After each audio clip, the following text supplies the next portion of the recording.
Okay, we are live. So for those listening at home, welcome to the Live from the Sword Coast podcast. My name is Kevin Madison, and I will be your friendly dungeon master this evening. Tonight, I have with me the regular fixture, I should say, for the Wednesday night podcast, Jeffrey. Hey, everybody. And tonight we are going to be kicking off the first session of our going to be ongoing campaign playing Ken Hite's awesome Night's Black Agents role-playing game. If you're not familiar with the game, it's published by Pelgrane Press, and it is the elevator pitch is Jason Bourne meets Dracula. It's a very cool super spy meets vampiric conspiracy game that uses the gumshoe system. Now, Jeff, I did, for the last session, we had spent the session creating Jeff's character, and he's playing a character named Harry, who, Jeff, why don't you tell us about Harry's backstory? Right. So Harry was a Canadian, young Canadian. He was traveling in Europe. He met up with some other fellow travelers and kind of got into a drug scene over in Europe and fell in with a bad crowd and ended up getting basically kidnapped by the KGB, and they put him through a brainwashing program and turned him into an agent for the former Soviet government. And he was with them for quite a while. Ran lots of missions through the 90s and early 2000s. And just recently, the organization that he was working for sort of fell apart and imploded, and he's sort of become a free agent now. Yeah. As more stuff becomes relevant, we'll deal with that as we go. But for your character, because I've got the character sheet set up, your character is set up on Roll20, but I'm going to be fine just tracking him the old-fashioned way. Okay. Because I've got that. I want to grab a. So do I need dice then, or what? Actually, all you'll ever need is 1d6 for this game. Okay, I'll just grab a d6 and then. Okay. Yeah, and I guess the where we're starting off our campaign, for those listening at home, is with Harry working as an independent agent for a gun for hire, quite literally. We've got a photo of him, or I've loaded a photo of him into Roll22. So let me quickly just share this screen so I can show that. Whoopsies, wrong button. There we go. Screen share. If you want, I'm not fussed. So there's the picture that you mentioned that Harry looks like Jude Law. So I have loaded up a picture of that. So is there anything in Roll20 that I would be using, or not really? No, your full character is loaded in there. Like if you want to track your points as you spend them in Roll20, you're free to do that. But it's not necessary. Warren, I'm going to log in. So you might have to mute the. Oh yeah. Okay. Let me go in here. Oh, actually, I won't get feedback on my end because I've got my headphones or headsets on right now. Right. Okay. Yeah. I muted myself anyway. So. Oh, okay. Cool. Yeah. This weekend I'm going to swing by and get some proper headphones. I realized the problem I was having hearing you guys last time is because with the mic is so sensitive that if I have the volume turned up too high, it just tracks that. So to get around that shit, I'm just going to wear headphones from now on because it's it's. I mean, that's why everybody who does any broadcasting on Twitch or YouTube usually wears some kind of a headset. Yeah. So so I get this weekend I get to go and pick up. I have no idea what the fuck I'm going to get, but I know Jaden got a bunch of different gaming headphones that immediately self-destructed when he used them. And I don't know if it was rough handling on his part, but Okay. So what I want to start with before we do our opening scene is I'd like you to tell me a little bit about Harry. What is it like? What is he sort of? What sort of missions does he take? Is it whatever comes in the door, kind of from his reliable contacts, or are there things that he shies away from? Are there things he prefers to do? Yeah, so let's see what. I have to just refresh myself with what he's quite good at. Yeah, sure. So what he's I've got him as he's the things for active skills. The things he's quite good at include hand-to-hand combat, shooting like guns, sense trouble. He's got a great kind of danger sense, and those are really the ones he excels in. And in terms of his investigative skills, he's exceptionally good at accounting. He's decent at languages and research. He's decent at negotiation. He's extraordinarily good at tradecraft, at like counterintelligence. Right. He is passable with cryptography and with forgery. He's got a bunch of other ones that are at ones, which means he's still like way better than the average person, just not necessarily something that he's superhuman at, which is what the other abilities are. Well, okay, so if he's good at tradecraft, but he's not currently working for any government, then something he might be doing is trying to get hired, or he's known for getting hired by rich people or people who are maybe slightly doing something, maybe not deep criminal activity, but something borderline. Okay. And they hire him to check to see if he can find out if they're being followed by the CIA or Interpol, or so they're basically people who are hiring him to discover if they're under watch. Okay. So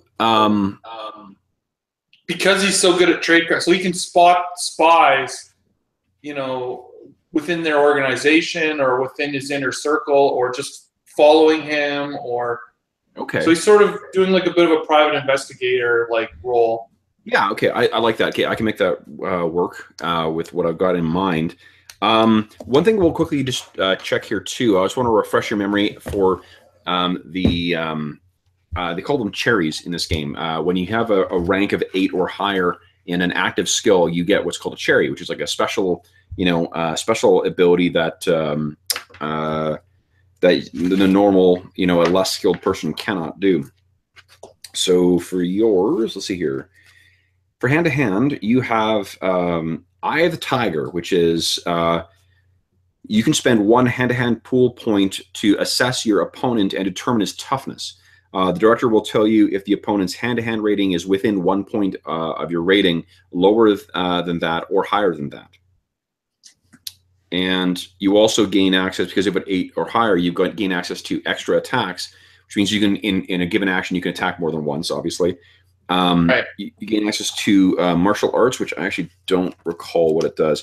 For those listening at home, it's actually been, I did take the last week to on and off try and refresh my memory with this game. But to be honest, because we're kicking off a 4th edition D&D game on Friday with a lot more players, and that one cannot be improvised. I have been spending most of my time. We can play this one messy. Yeah. Martial arts. Okay, so let's see here. Once per fight. Oh yeah. So martial arts is it is the martial arts equivalent of what's called the techno thriller monologue. I actually was watching our session we played with Jaden earlier today. I had it playing in the background. What it is if you give me a really badass description of the martial arts thing you did, you can once per scene refresh 3 points to your pool. Oh wow, that's awesome. Yeah, it's a really cool ability. So that's what those are your special abilities, or your cherries from your hand to hand. So basically, Eye of the Tiger lets me. I ask you. I spend a point. I ask you. You tell me how equally we are at hand-to-hand fighting. Yeah. Whether they're better than you. The other one is if I do something really badass, I refresh 3 points. That's right. Yeah. Okay, I got those. Lie down. Amy's come to say hi in her cone. I also have an 8 in infiltration. Yep. So infiltration. Well, there's one other thing you get from that. You get Mook Shield. You can drag a convenient Mook henchman or minion into the path of incoming gunfire. Spend 3 hand-to-hand points and then make a hand-to-hand attack against any Mook in point-blank range, or 3 hand-to-hand and 2 athletics, and then make a hand-to-hand attack against any Mook in close range. If you succeed, all range attacks that miss you hit the Mook instead until your next turn. The Mook can do nothing. In addition, he provides -4 armor against incoming fire, losing 4 points of health for each bullet that hits you. So you grab the guy and you basically create, like a meat shield, literally. Okay, so next one is infiltration. With 8, you get the ability Open Sesame. I think we talked about this last week. You can automatically pick or bypass any normal commercial door lock or alarm without, like buildings or vehicles, without a test. Otherwise, difficulty for such a lock is 2. Many locks require specialized tools, possession of which without a locksmith's license is a criminal offense in most jurisdictions. Complex or tricky locks may still require tests to open them speedily and to avoid noise or damage, or to relock them afterwards. Safes, handcuffs, security doors, and so forth always require tests of infiltration. So, getting into a hotel room door, or opening up a car door or something like that, unless it's some incredibly high-end vehicle. Yeah. Right. So any normal door. Yeah, any normal door. Oh, good. The average person's house. Good. Yes, that's exactly right. Okay, and the last one is 2 more: sense trouble and shooting. So sense trouble. Oops, I'm looking in the wrong area. Is combat intuition. You can use your sense trouble rating, not your pool, instead of another ability to determine your order of action in a contest or combat. So normally the way initiative is calculated is whatever thing you're using, like if it's hand-to-hand or weaponry or shooting, whoever has the highest score, they get to go first. So what this allows you to do is you can sub that in if in the event that you're using something else. Right, okay. The only one that really applies to for you is your weapons. If you're fighting with a knife or like you pick up a big, iron pot or something like that, you can still use your sense danger. Is that what it's called? Sense danger? No, sense trouble. To act before someone who's got a score less than 8. Okay, cool. And heroes always go first in this, so it's what's called player facing. So you'll always act before anyone else. The last one's shooting, which allows you obviously extra attacks. It allows you something called sniping, which is if you take 1 round for aiming, you can decrease the. So okay, let me back up. To hit people in this, you're making a d6 roll against what's called their hit threshold. Someone who has an athletics less than 8 has a hit threshold of 3, like you. Anyone who has a athletics of 8 or higher has a hit threshold of 4. You can of course spend shooting points to try and increase that roll. If you take the round to aim and they are aware of you, then it decreases the hit threshold by 1. If you aim and they're unaware of you, you decrease that by 2. Oh, and if you've got a scope on the rifle because of your training, if you've got like a sniper scope on, you can make a extended range shot, which would normally cost you 2 points to even attempt. Oh, okay, cool. Mm-hmm. So, yeah, what else here? And then you also, so you get the sniper ability you can try. You can extra attacks. You gain access to something called special weapons training, and that's not really going to apply tonight, so we'll just deal with that in the future. You have to spend effectively experience points to learn that, but it makes you really specialize with a certain kind of weapon. It's the Walter PPK kind of thing. Right. You can use suppressive fire, which is exactly like it sounds like. You just fire your some kind of weapon into an area, and then it creates if you're successful, it creates a danger zone effectively for the characters who may be trying to cross that.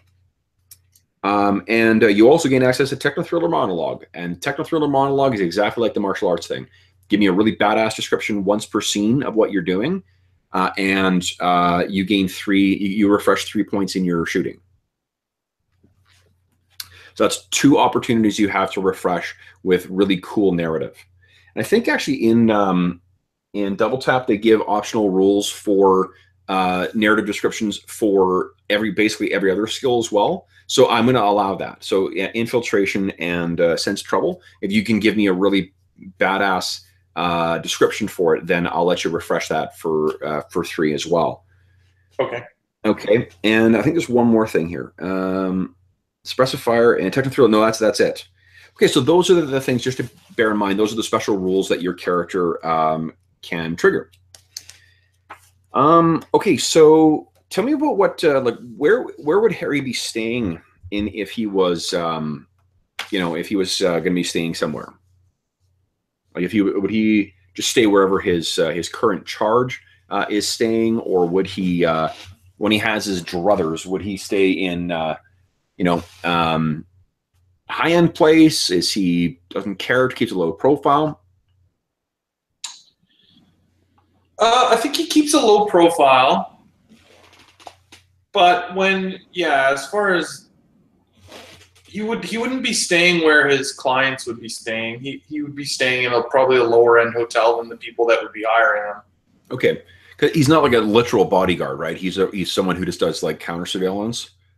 Right, exactly. Like they would hire him, this person might suspect that the CIA is after them for whatever they're doing, so they would hire my character to see if they could find out whether or not they were really being surveilled. Okay. Okay. So he would come in as an expert. He probably would be very careful with how he would meet with his clients, so that one, it wrecks his job if the CIA or whoever's spying on this person sees my character, but also he's trying to stay out of the intelligence circles, so he wouldn't want to be seen anyway. Sure. Okay.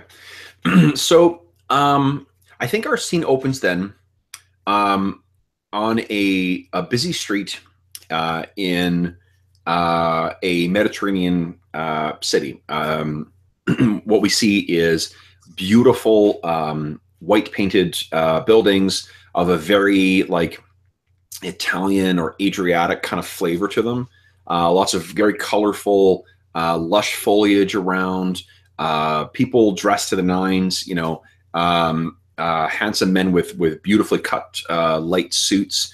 With women who are clearly, a significant division of their age on their arms. We see beautiful, cars pulling up to drop people off at this hotel. And across there's a moderate-sized crowd, and no doubt is helped by the beautiful sunny weather.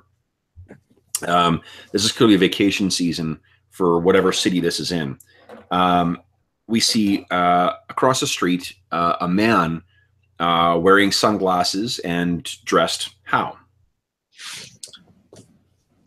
He's probably wearing shorts and some light shoes, a short sleeve button-up shirt, casually buttoned up. Okay. Am I correct in thinking he's got mirror shades on? Yeah, mirrored shades. Okay. So he stands there, and while the rest of the crowd seems to be going around, he seems intensely focused on one thing, which is a really tacky, white with gold rims kind of Land Rover that pulls up, and it opens up, and these gentlemen of some kind of like Southern Eastern Europe, or perhaps like somewhere in not the Middle East, but like in the Caucasus. They spill out with, again, very, very young women who are, while the men are uniformly of a specific ethnic type, the women are from all over, or appear to be at least. They get out and they're laughing, and we can see that this man, even though we can't see his eyes, his focus is intensely on this group of three men. They spill out of the vehicle. They laughingly, tip an exorbitant amount of money to the not coat check, but the valet, and then they make their way there into the hotel. So the man, of course, is that we see observing these guys is, of course, Harry. Harry checks his watch, and from what looks up at the sky. The sun is lower in the lower towards the western horizon, off into across this beautiful shimmering blue sea that we see stretching out away from this exotic resort or exotic building. The buildings, or rather the city itself, seems to be terraced up to get away from here as well. Harry, you know that at this time they're going to be in for the evening, likely. So you've got, at the very least, you've got a couple of hours before, if you want to continue surveillance of your charge, or charges, I should say, you will have time to, a couple of hours to get back to your place, change your shirt, and prepare for the evening. What do you want to do? Okay.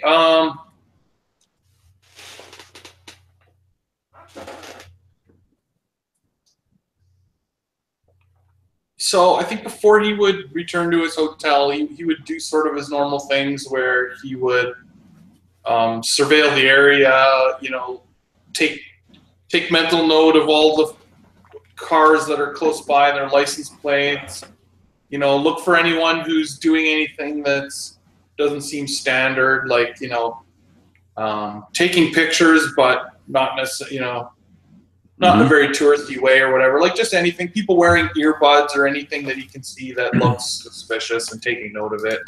Sure. Let me see here. I think what I'm going to do. Okay, so just as a refresher in the game, most difficulty numbers are going to be a 4, and in almost all but one circumstance, I will always tell you what the difficulty is so that you can judge how much you want to spend on it. The one exception to that is sense trouble. You'll never know what the target number is for sense trouble. Right. Makes sense. Okay. So why don't you give me a sense trouble check for me, please? And as a refresher too, you can choose to spend points on a 1-for-1 basis from your pool to add to the target number or the difficulty check. Right. So it will add to my roll 1-to-1. Exactly. Okay. Well, you said it's late in the day, so I'll spend 2 points on this. Okay. Oh, just as a refresher, the ones that will refresh, your general abilities that will refresh at the start of each day, are your basically like the physical ones. So it's things like let's see here, athletics does, shooting, hand-to-hand, weapons, and I think that's it. Let me just quickly look those up. So when does something like sense trouble recover? Never. It's only when you die. No, I'm kidding. I just don't remember. Okay. I mean, there's got to be a point, right? Yeah, there is a point. I'm just lying. Okay, hold on here. Combat.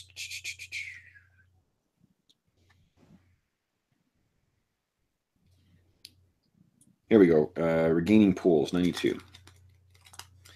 I started looking through the Dracula dossier, the director's handbook again. And for those listening at home, what we will be, this is going to be an improv campaign that will be incorporating the director's handbook, which is this amazing campaign supplement. I can't remember if it won an Origin Award, I think they're called the Ennies. I can't remember if it actually won, but it was nominated for it in the year of its publication. It's actually the reason that I got into this game in the first place. I don't know if I ever told you that, Jeff, but The only reason I got into this because I'm on the mailing list for like I'm not like like anyone else who would sign up for it. I'm on the mailing list for the Origin Awards, so I vote in them every year for if it's a game that I'm familiar with, I'll cast a vote for it. I wasn't familiar with this at all, and it just sounded so fucking cool that's what got me into the game in the first place. Right. Yeah. All right. So your investigative pools refresh at the start of a new session, like a new adventure, I should say, not session. Okay. Refreshing your general ability pools, though, you can refresh 1 or 2 pool points to any general ability by following your drive into danger or a story complication. There are certain things called tactical fact finding, which is when you spend an investigative ability to help refresh a general ability. So that would be, you pick the what is it here? How much is the value?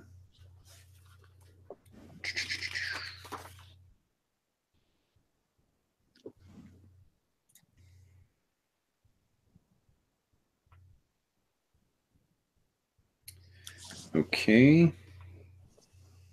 Well, I'll still spend. Well, let's see, because 3 or 4. Yeah, I'll just spend 1 point on it. Sorry, I was looking at. I was going to go to the general pool. I just wanted to make sure I knew what tactical fact finding was because it's a really useful part of the game, and it allows you to incorporate cool tactical or investigative stuff to supplement abilities where you like if you got something that you're not trained in at all as a general ability, or if you just need some extra help with it. That's a really helpful way. So, for instance, like if you tradecraft, right? Like if you sort of knew, let's say, what I know the formation these guys are going to approach me in. So, they're going to try and box me in and whatever. So I'm going to spend a point from tradecraft to refresh my hand-to-hand by 3. Right. Okay. And it's completely limited to your imagination. If you can come up with a cool way of making that spend that I agree with, then, and I'm going to be pretty lenient too. I mean, but the biggest one I think I've done is actually this is not quite the same game, but 4th edition game. I had a player who wanted to use history to in a test that was one airship outrunning another one, and the way I allowed it was that he remembered a maneuver that his ancestor had pulled during the 100-Year War or whatever it was called. Right. And that he made his roll, he succeeded. So that was and it was cool because that was actually the last success they needed in order to succeed in that. Cool. Yeah. So, all right. When you're captured by the enemy, you get to refresh some general abilities as well. Additionally, the pools for the physical ones refresh every 24 hours. Otherwise, whenever you're able to reach a temporary haven, like a bar or an all-night diner, a car trip, a church, a safe house, in which you're free from danger and horrific manifestations for 1 hour or more, you may fully refresh up to 3 general abilities, except for health and stability. Oh, okay. So basically, if he can spend a couple hours in the bar after he gets off work, he could refresh his sense trouble. Exactly. Okay, well then he would use it on the job like this. Yeah. Okay. That's why I thought it was worth looking this up. Yeah, just good to know. Yeah, just to have those because we know now, and the tactical fact finding is really fucking cool. So, and I had forgotten about that. All right, here we go. Yo! Oh shit! Of course it falls right across this tabletop. A 5. So with the 2 points I spent, that makes it a 7. Nice. Okay. So what you notice is as you're sort of taking in the crowd, you see there is one guy, a kind of thuggish looking. He looks European. You're not sure, or at least he's Caucasian. I mean, he's not swarthy or whatever. So it'd be Western European, you'd think. He puts his hand to his ear like that for a moment, and then puts it down, kind of looks around, and then how would you roll? 5? Yeah, I rolled a 5 and I spent 2 points. Okay, so he he puts hand in his ear, and then he actually doesn't make eye contact because he can't see your mirrored shades, right? But he sees you, and then sort of sees you looking at him, and he turns his face away and turns and then walks away. You don't need to spend tradecraft to know that that's. You can tell that's trained activity. This is not. This is someone with some sort of training. You also know that it is unlikely he's working alone. Right. Absolutely.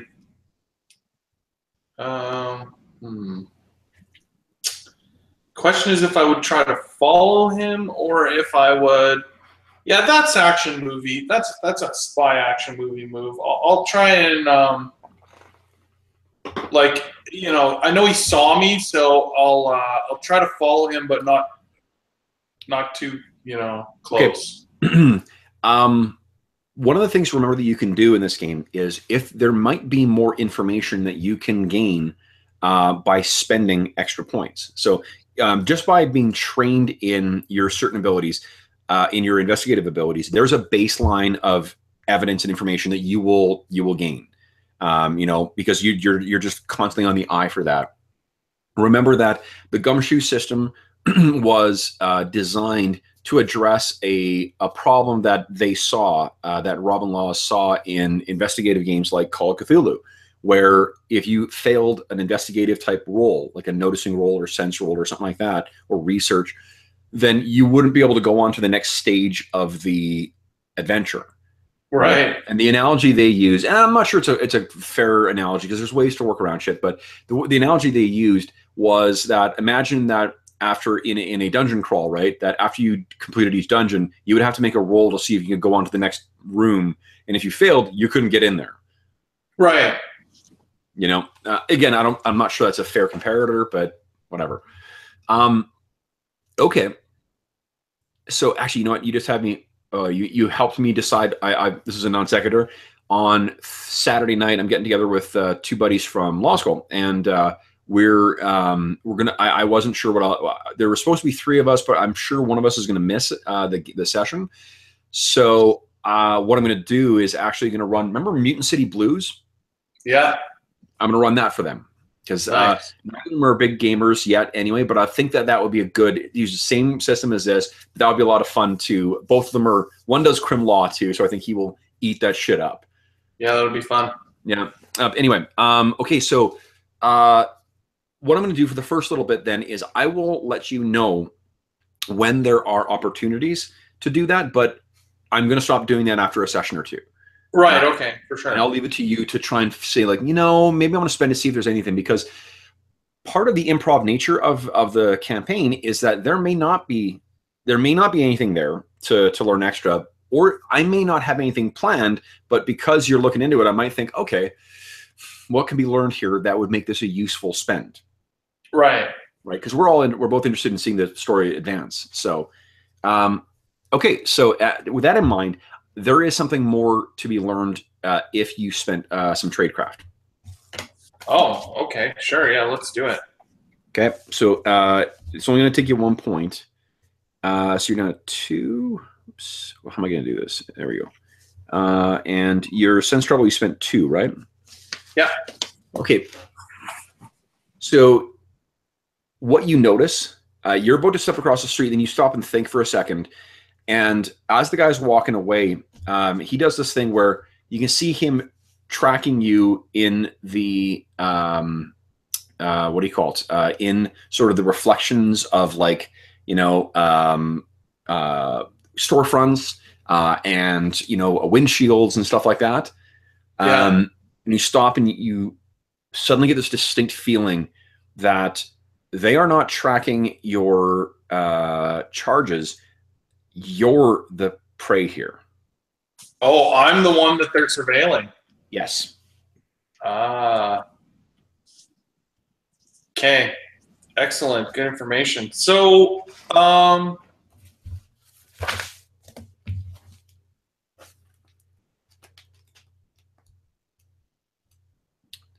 What would you like to do? Let's say I think I would have a vehicle or something parked, you know, fairly nearby. Yep, absolutely. So I'm going to turn off in sort of the next street or alley or whatever, and start making a break towards my vehicle. Okay.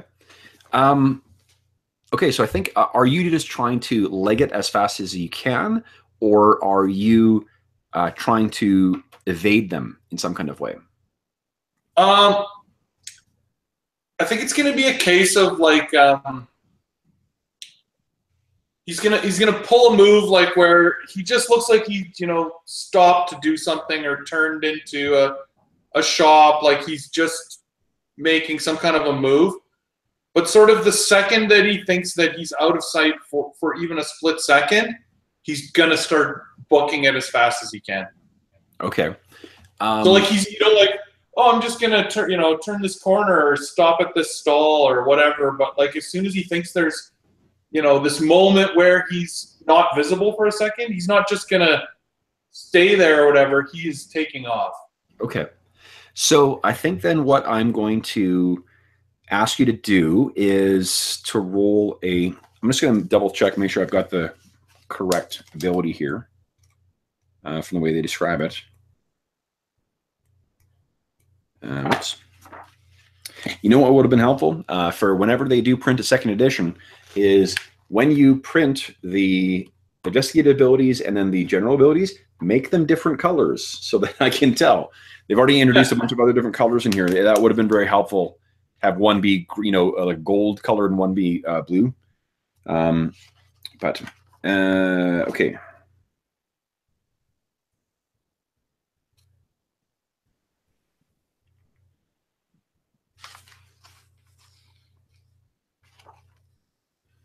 Okay, so I think it is an infiltration roll then.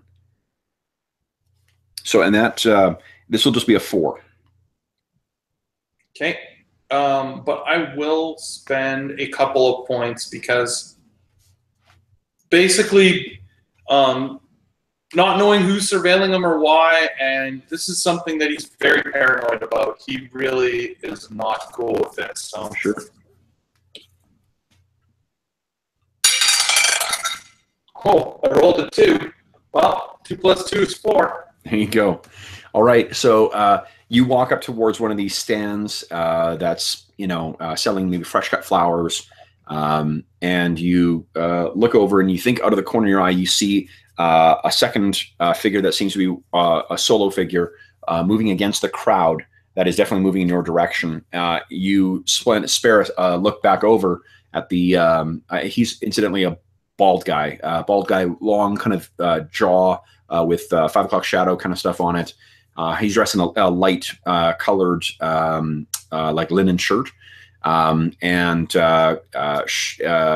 he has slacks on, and he seems to have turned around and is making his way back towards you. But you're able to you angle yourself in a specific way so neither of them can see you. You duck down, run past this as this woman walks by with this massive stack of bags that are sort of falling behind her and this ridiculously big hat. You duck behind her for a moment until she walks up to the alley, and then you duck into this alleyway and start making your way back towards your vehicle.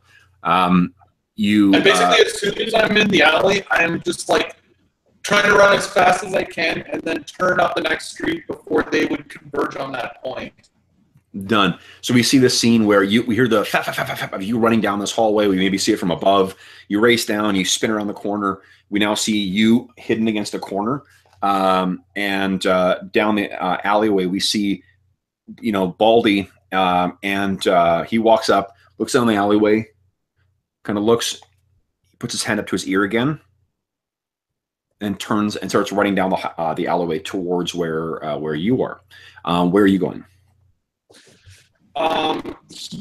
So now we're on a different street, probably slightly less crowded one. So,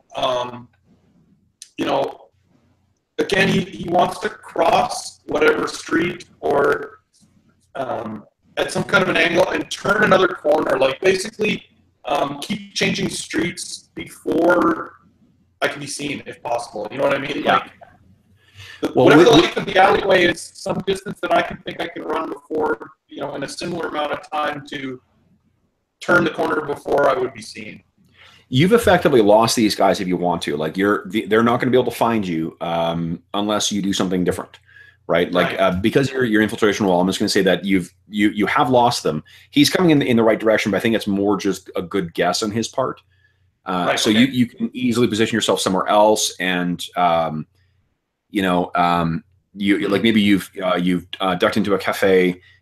You picked up a paper, and you can see Baldy, go down the street, and he heads off in a direction away from you. What do you do? Like height wise, and like what's the roofs like?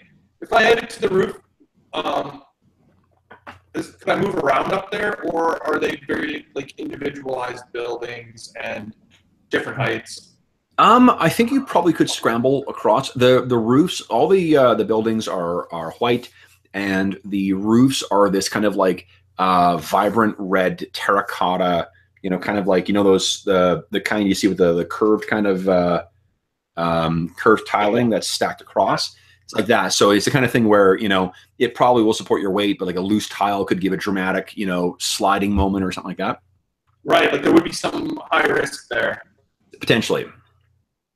Right, but you can absolutely. Your athletics is only a 5, but I shouldn't say only. Still, you're absolutely able to try something like that. I think that I'm not carrying much of a weapon on me. I would have, stashed whatever, weapon I would need at my vehicle. I would only have I'd probably be relying on my hand-to-hand combat on the street like this. Okay. There's just no point in, running into the local authorities carrying a gun or anything, so. I wonder if I should go back and get my gun. I mean, my character's instinct is honestly to kill these men. Okay.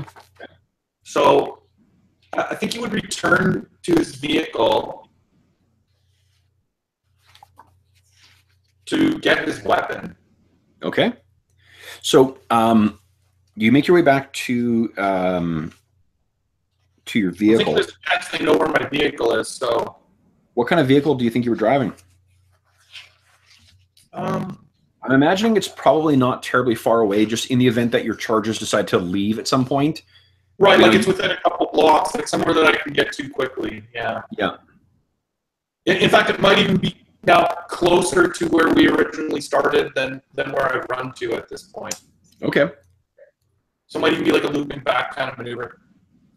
Like some kind of an older European car, something with a little bit of style to it, and something with historical, decent performance. Not a sports car or anything of that stretch, but something that would be reliable enough if I did need to get into a chase. Okay. So, yeah, okay. I'm sorry. I'm just trying to find the. There's not a chart, but because like weapons are for the most part abstracted in this. But here we go. Okay. So, what kind of weapon do you foresee yourself having? Well, I mean, probably just in his vehicle there, he's just got some kind of a handgun. Okay. Like a big fuck off? Any kind of a big rifle or anything. Okay. Do you think it's like a big like fuck off gun, or is it something that's like more reasonable and more reasonable, typical modern movie gun, like more like a Glock or something like that. So that'll do 1d6 damage then. That's the only thing I was trying to sort out. All right. So you get back to the vehicle, and you are you like hopping in and then grabbing it from the glove box or something like that, or? Well, I'm going to. The weapon's in the trunk, so I'm going to open the trunk. Take it out of wherever I have it stashed in there. Maybe a secret pouch under up in the trunk or something. Reach in, get it. Put it behind my back or whatever, put my shirt back down, and then, use this chance to look around and see if they actually have my vehicle surveilled. Okay. So here's what I need from you is you get there, you pop the trunk, you grab the thing, you put it down, secure it in your belt. or wherever you're gonna, like your pocket or your like the waistband. Yeah.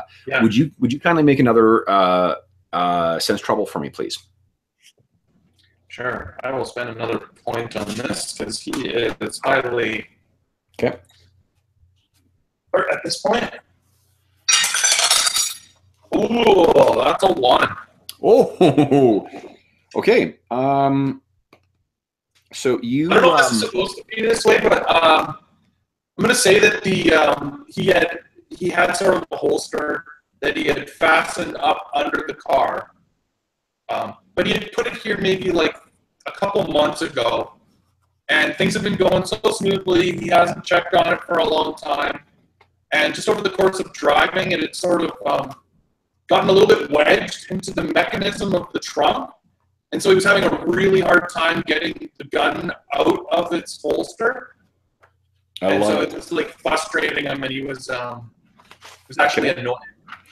All right. So what happens is, there we go. And maybe he slams the trunk a little harder than he meant to, you know.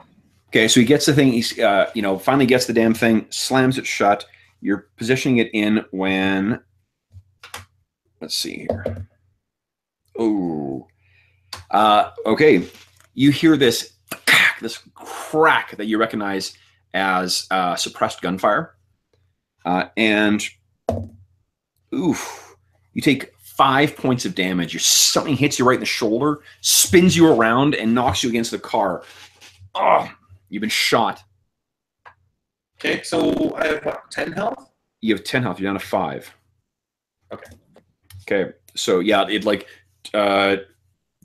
in this game, espionage agents the Niceblock agents characters can suck up 1 hit, pretty much no difficulty. 2 hits puts you in a real fucking tough bind. As soon as you get below 0, you have to make a roll against the absolute value of however far below 0 you are. Otherwise, you pass out. Okay. Yeah, so you're hurt and someone has shot you. What are you doing? I'm gonna hit the ground, duck down low, like sort of between the parked cars. I can probably tell pretty well from where I was hit, roughly what direction the gunfire came from. So I'll spin that way and draw my weapon aimed in that direction and see if anyone has a gun out. Okay. And aimed at me, or if it was like, So I'm just trying to. Like I'm trying to gauge if it was like a sniper from the roof, or if it's someone in the street walking towards me with their gun out, kind of thing. Sure, yeah. Let's see, what's your training? You got 0 training in forensic pathology. What do you have though? Let's see here. Notice. I think you're.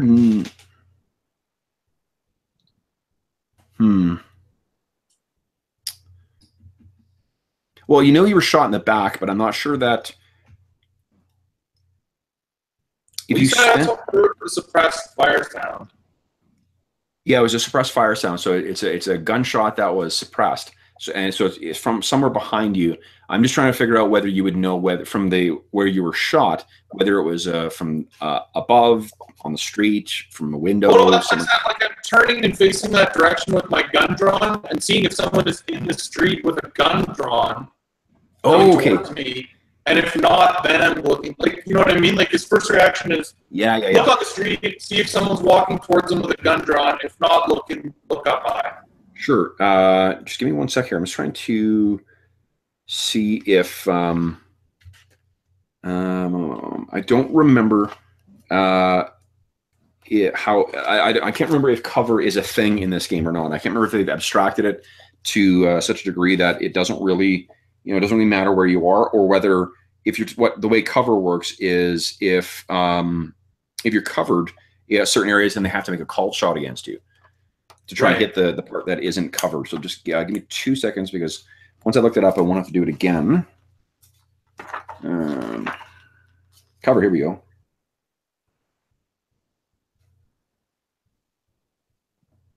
So partial cover is it's assumed in the game that you're taking cover. I thought I remember that. If you're taking full cover, where you pop out, fire around, and jump behind, your hit threshold increases by 1.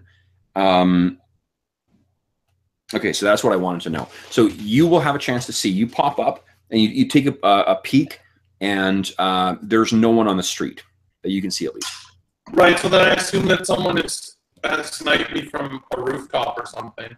Well, I think that when you duck back down again, it's confirmed because you hear a thunk as round sinks into the what do you call it? The car that you're hiding behind. Okay. He will pop. So he'll pop up and not take a shot, but see if he can get them to shoot again, so that he can pinpoint where the gunfire is coming from. Okay. I think that'll be it. It's going to be tactical fact finding.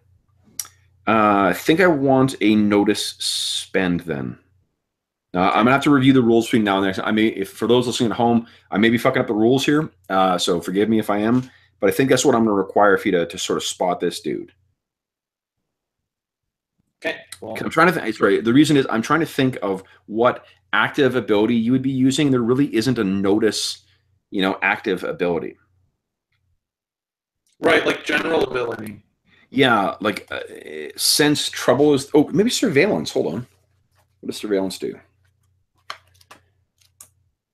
Maybe that's the one that I want. And actually, if I can't find it there, there is a situation in one of the in the pre-made adventure that involves an ambush by a sniper. That'll tell me what. Oh shit! Fuck. Which. Well, Kev, essentially what I'm trying to figure out is which building they're firing from, so that I can pop up and take a few shots at that building, so that I can get in my car. Just so you know. Yeah. I'm not trying to shoot the person. No, just trying to, yeah. I'm going to say for now it's going to be actually surveillance. I'm going to get you to make a surveillance check for me. Please. Difficulty only before. Okay, I'll spend a surveillance point. His life's a life or death situation, so. Okay. My natural reaction is to change the second number. But it really matters. All right, here we go. That is a 6. Nice. I think. I think you might get a refresh on that. I was watching the session from last time, and I was allowing that last time, which makes me think that if you roll a 6 and you spend a point, you get a point back. You get 1 point back. Yeah, I think that's the way. I'm going to say that's the case for now, and then I'll look it up between now and next session. Between now and next session, I will not be prepping for the Scales of War campaign, so I will have much more time to dive into this. Okay, cool. So yeah, you poke your head up again, and you've had a chance to sort of hear where the echo is coming from, and you can see that on kind of up into the left is where this guy is positioned, or where the sniper is positioned, and again, you don't need to spend anything, but tradecraft tells you this was an ambush set up for you. Right. Where your vehicle was, it's a perfect shot. Would that you were going into the trunk or into the driver's door. It also means that from where you are, they've got a clear shot for both directions up and down the street, and it's going to be a good run to get to. You're going to be running basically across open terrain to get to the alleyway, the closest alley. Right. Okay. So hence why I'm going to stand. Go back down, check my gun, count my rounds specifically, stand up, and fire at the location that the sniper is, and continue to fire as I make my way around and get inside and get in the car. Okay, are you trying to hit him, or are you trying to do suppressive fire? Suppressive fire. Suppressive fire. Okay, it's a pretty small area, so the difficulty for suppressive fire is going to be quite low. In fact, the difficulty for that is a 2. So let's go ahead and make your shooting check against a 2. Roll 5. Nice. Okay, so you hop up and pop, pop, pop. You start firing your gun. I love the weird forced perspective that I come from the camera. Yeah. So you hop up, you fire your gun, and so it hits all around and then into that window. You hear something smashing from behind. You're able to get up to your car, throw it open, hop in, start it up, and start going. Almost as soon as you finish, as you hop in, you're going to get another shot. And it sinks through, does not hit you, but it blows through the roof and then into like the passenger side chair just explodes. Yikes. Or seat, not chair. I will hit the gas hard. Okay, you hammer the gas, and as you do that, I need you to make a driving check because as you're pulling up, this big black Land Rover kind of rolls out and tries to ram you from a nearby alley. They were trying to cut you off. Okay. So I'll spend 1 driving point and make a roll.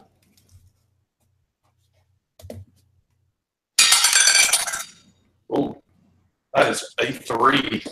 A 3, okay. So unfortunately, you don't quite make it. And this thing slams into you, pushes your car to the side, and sort of pins your vehicle up against another vehicle. So you can see that, in a quick shoulder check, you can see that their vehicle is full of, there are, I'll say, 3 goons in there, like 1 driving and then 3 others. And the guy is hammering his, you hear the squealing of the tires of the Land Rover because they're, trying to pin you in there. What are you going to do? Do I have a clear shot of him at him? Can I see him? Absolutely. Okay, I'm going to take my hand off my thing, grab my gun out of my lap, and try and pick this guy off right in the head. Okay. Go ahead and make a, so the difficulty to hit them, hold on here. It's either going to be a 3 or a 4. I'm just trying to figure out what.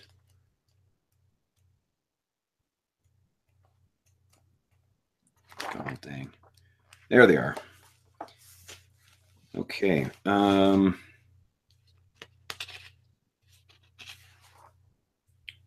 Just give me 1 second. I want to quickly look up one thing that I neglected to look up before, because I know they've got MOOC rules in here.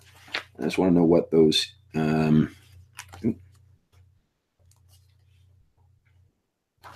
I'm doing the opposite of what is suggested in.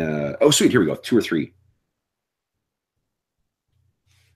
There it is. Sorry, I'm doing the opposite of what they recommend in the game, or actually require, is make sure to keep it exciting.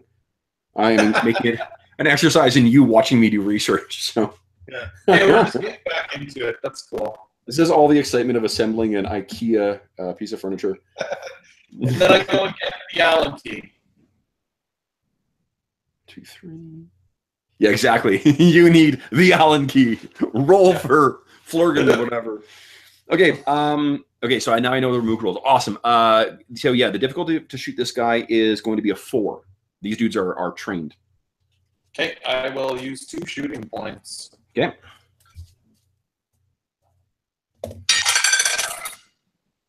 And I rolled a 4, so that's a 6 total. Awesome. So yeah, you now roll 1d6 damage.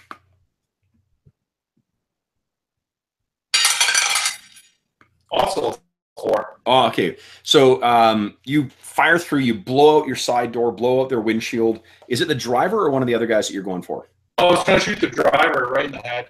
Yeah. Oh, he's hit, and you hear the he slumps back, and then the other guys are, the one in the front sort of like grabs the wheel. The other 2 throw the door open and hop out, and they are carrying effectively the equivalent of like MP5s, so like little submachine gun things. So they have time to hop out of the vehicle, and they run around, and they're bringing the guns up to bear. They'll shoot next round. What are you doing? Okay, I'm going to, again, now try and hit the gas and pull away. Okay. I think what I'm going to do is make this. So normally what the game recommends is to do what's called player facing. So it doesn't matter whether or not, like, it's rare that you're going to be doing contested rolls against, like, I'm not going to be rolling. It'll be a flat, 4 or 3 or whatever the hell you're rolling. Right. Yeah. Because it doesn't matter what they're doing. It matters whether you succeed or not. But unless there's something like this where there is a clear contested thing where the drama comes from that. What I'm going to do is I'm going to look at what your vehicle's maneuverability is and their maneuverability, and we're going to roll 1d6, and you can add points from your driving to this if you like. The driver's dead, so he's not adding anything to it. Your vehicle is they got an SUV, so it's a 0. I think yours is probably a +1. Cars +0 as well. So you're probably equally comparable, even if yours is there is a heavier vehicle than yours. Yours is probably a little more maneuverable. So we'll just roll. I'm not adding anything to my roll because the guy's dead, but you can feel free to roll or add stuff to your driving roll if you like. Ooh. Okay, I'll add 1 point. You had 1 point? Okay. Oh, I didn't roll the dice right now. So I got a 5 total with that point. I got a 6. So the vehicle is still, you're hammering on this, try and get out. These guys bring up their submachine guns, and yeah, I think they're going to open fire, I guess. Okay. Now I'm going to give you.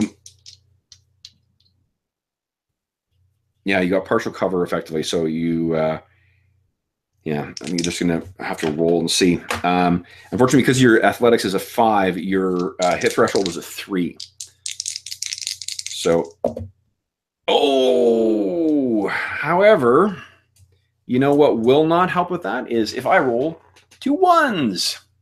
Nice. So these guys open fire at you, and you're able to throw yourself back, or maybe they're just shitty shots, and the guns are blowing away the windshield, the engine of your vehicle, the hood is just being torn apart, but they're just not successfully walking the guns or the fire up to you.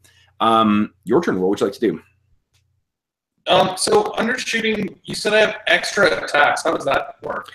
So the way that works is, so it's under thriller rules. So extra attacks, what you need to do is, after you reach or exceed your opponent's threshold, you may spend 4 shooting plus 1 stability to immediately launch a secondary attack. The shooting points are not applied to your roll. They're the cost of the extra attack. However, you may still spend further points to boost that second test roll. I'll also remind you that Techno Thriller Monologue still is available to you. Right. And so it's four shooting points and a stability point to take an extra shot. That's right, yeah. And I still have to hit both of them. Yeah.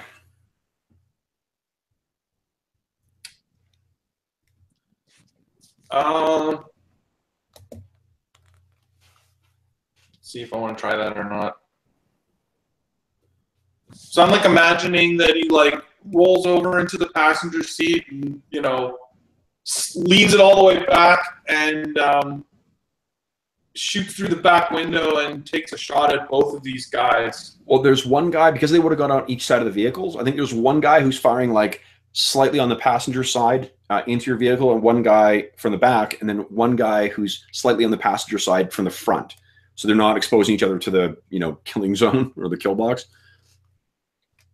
Oh, there's 3 of them. No, 2 of them. Because okay. The 2 guys who were in the back, they both threw. The guy who was in the front seat didn't come out because he was trying to control the vehicle. Right. The 2 guys in the back, they threw the doors open, hopped out, And then because your vehicle was pinned up against them. One's on the front of my vehicle and one's on the back, more or less. Exactly, and just slightly off to the passenger side so they're not, you know, shooting each other. Okay, so I'll roll into the passenger seat and first shoot at the guy off the front corner, and then, you know, like throw the seat back and do a behind the back shot at the second guy. That's awesome. Okay. Give me a, so let's make your roll and then give me a cool narrative description of it. And then I'll let you have your techno thriller and monologue. So that costs. So the first shot is whatever you want to spend on it. You still have 6 points in your shooting. Well, it costs 4 in a stability to take the second shot. Right. But that's only if you hit with the first one. Oh, you have to hit the first shot. Yeah. Oh, okay. Well, I'll spend a point on the first shot. Okay. Roll.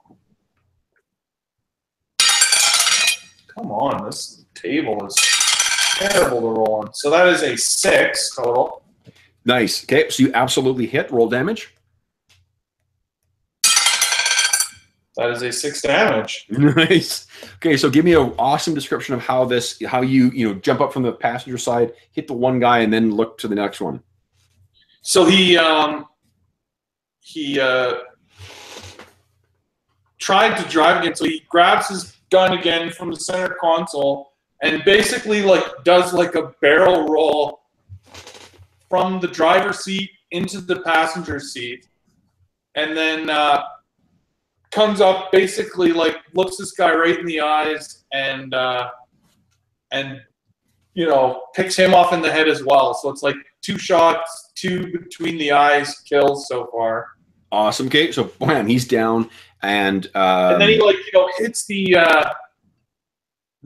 seat recline, and the seat just goes all the way back, and he just, you know, looks over the top and eyeballs this guy right between the eyes as well. Amazing. Okay, so you get your 3 points back from that, which puts you at 8.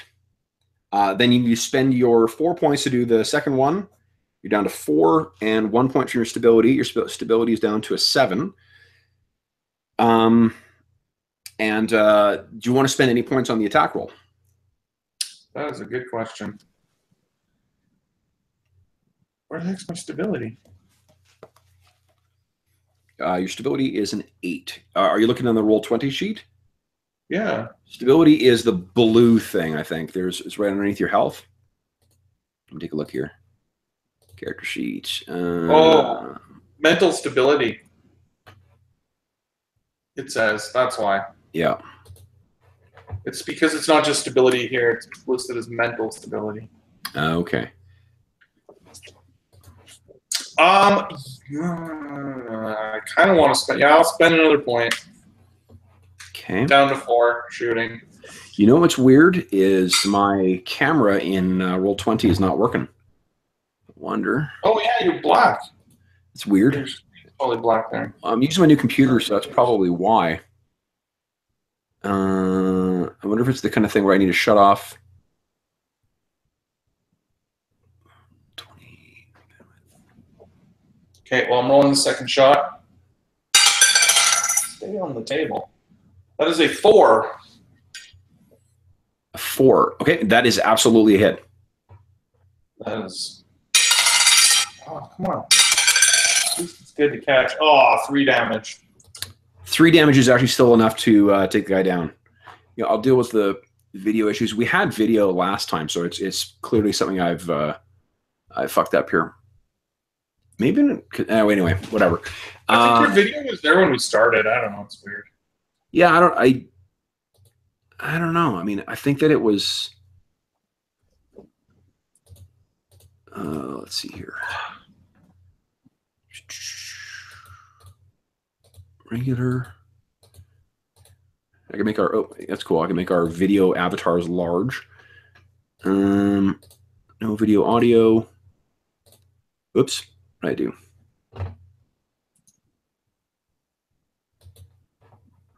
And Roll20. Let's see if that works.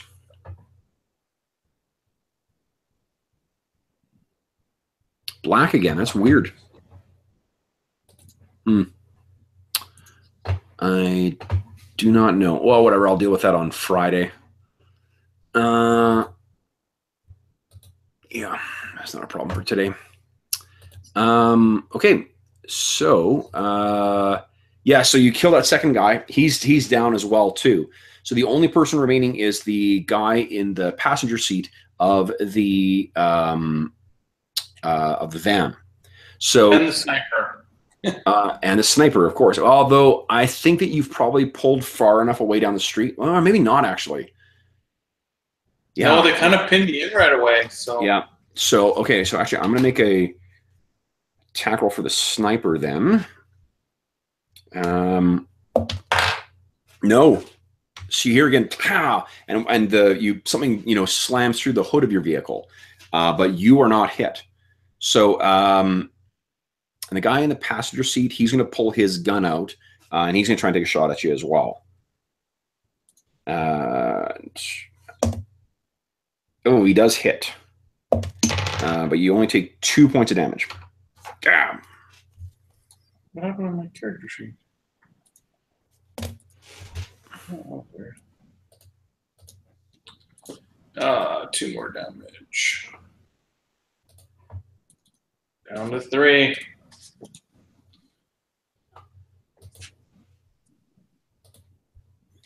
Okay.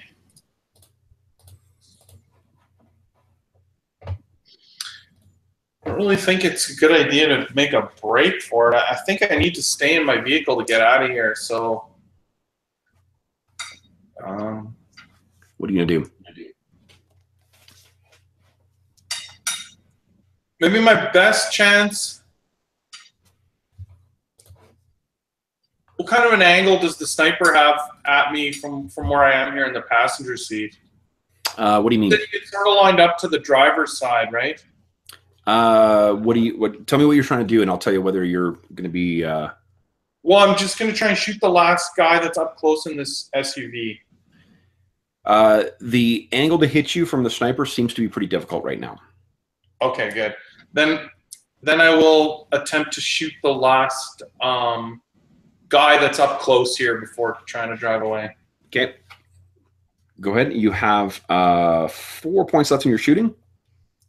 Yeah. I'm going to spend another one again. Okay. This is pretty life or death at this point, so. Absolutely. 4 total. Nice. Exactly what you need.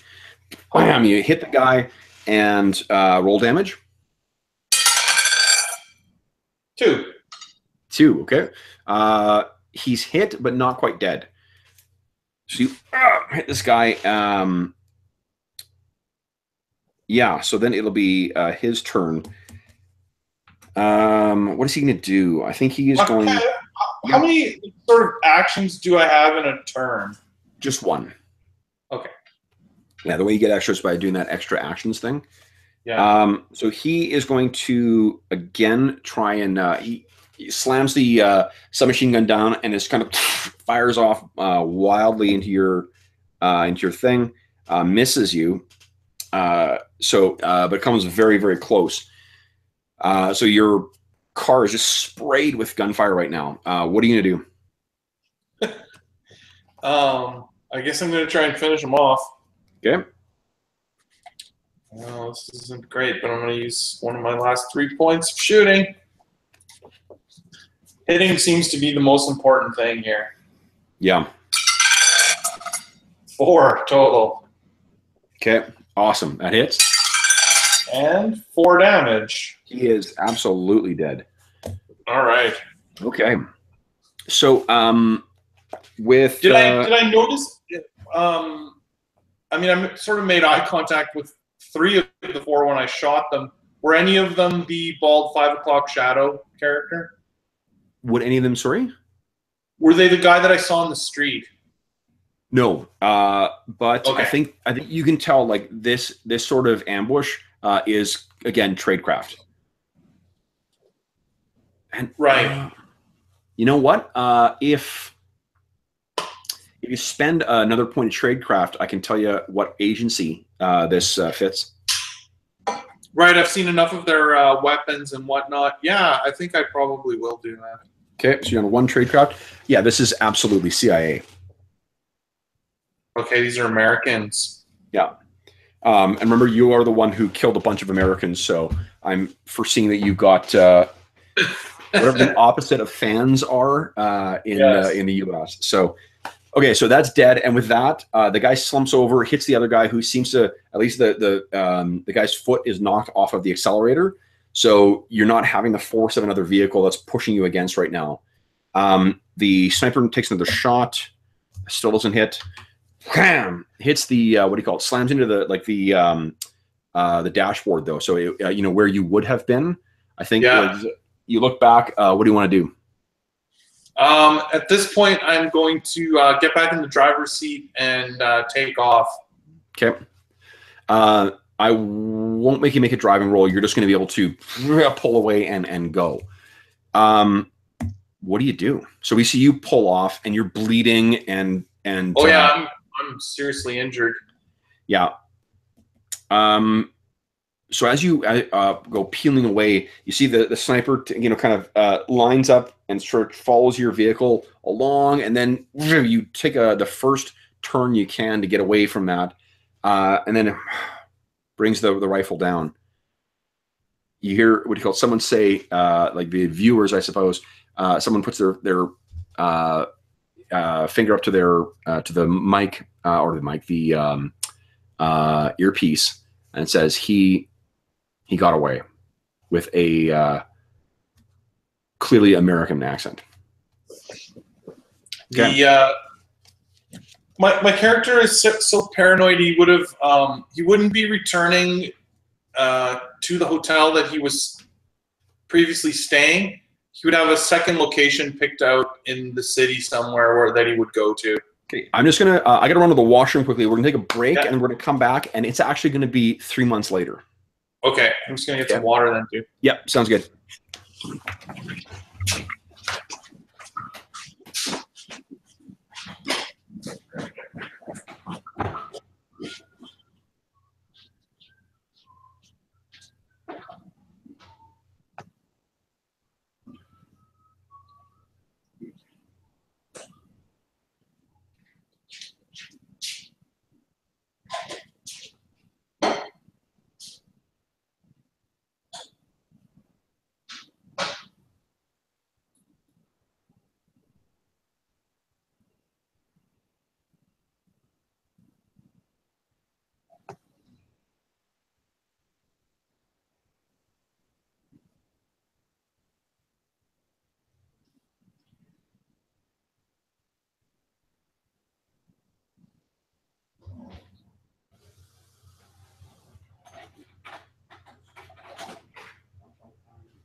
Okay.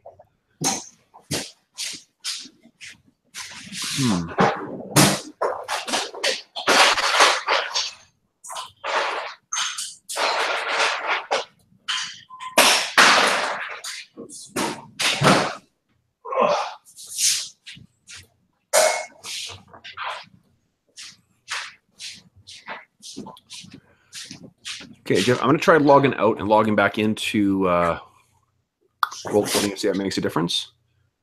Okay. Just because I don't want to be still no video. That's fucking weird. Okay, so I'm going to ask you to log out of roll. Yeah, here, let's both log out. Okay. Just because I don't want to have to fucking wrestle with this when I at Friday's session. Okay, so I'm going back in. Okay, I'm in. Why don't you go ahead and join again? Let's see what happens.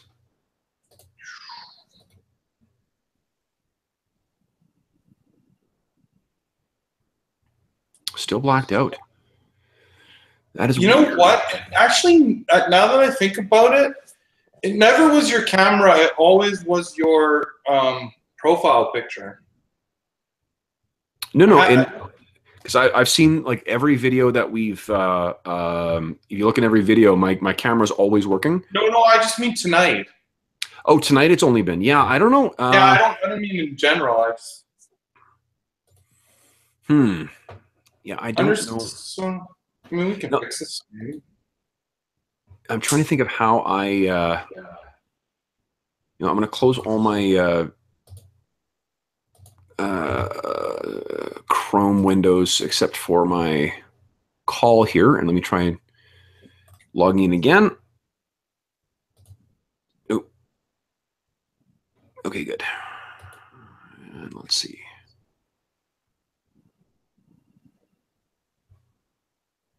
No, still no camera. Yeah, you're in. Then I will do Dave's trick here. You know, I'll do is just so we've got each other on here. I'm going to share the screen. Boom. And oops, wrong thing. Here we go. Present to everyone. There we go. Yeah, and I'm black there. And let me try turning off my camera here. Where is it? Settings.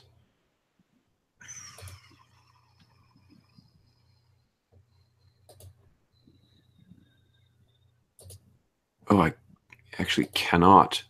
Gives me the option of my webcam or my integrated camera. Let's see here. Save. No, that makes no difference. What if I turn off, where is it here? Turn off my camera. And then, because this is what worked for Dave sometimes, I thought, was turning off the camera, logging out, and then logging back in.